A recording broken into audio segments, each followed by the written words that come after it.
Marcus Buchecha Almeida is a 13-time Jiu-Jitsu world champion, and while he has competed in both gi and no gi, our topic today is regarding his gi career, specifically his wrestling in the gi. Many times when searching for the takedown in gi, it ends up being more of a judo match than anything, due to how easily one could post off of their grips to keep distance in between the opponent and their hips. This makes close range shooting less effective, while making the range to shoot from outside easier to react to. Different to many, he begins in a low postured stance, tending to enter range slowly until he feels close enough to shoot.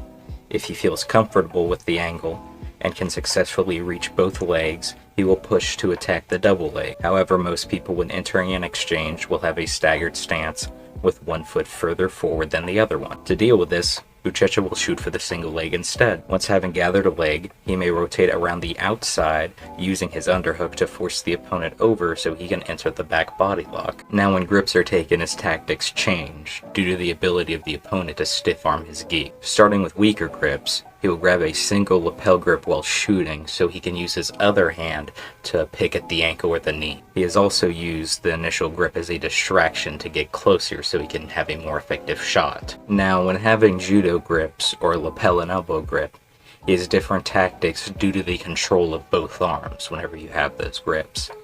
He uses these grips to lift and open the opponent's arms.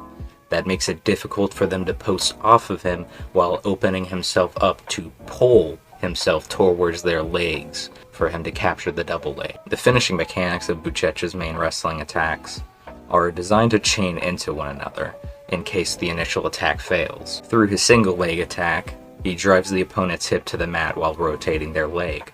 This forces them to the mat.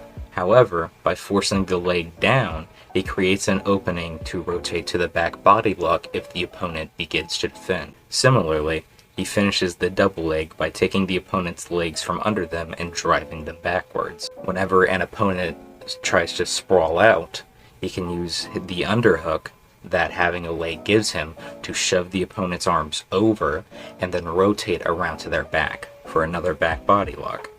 Lastly, once he has actually gained the back body lock, he prefers to attack the legs with trips instead of going for lifts like many other men do.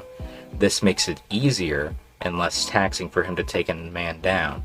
However, if an opponent begins to try to turn into him, or whenever he initially goes for the body lock they try to turn into him, he has switched to a double leg from the side, which makes it easier to drive them over because they don't have a very easy way to try and sprawl out against that sideways force. As an added tactic, when the opponent's posture is lower than his, he likes to grab across their back, normally with a sleeve grip as well.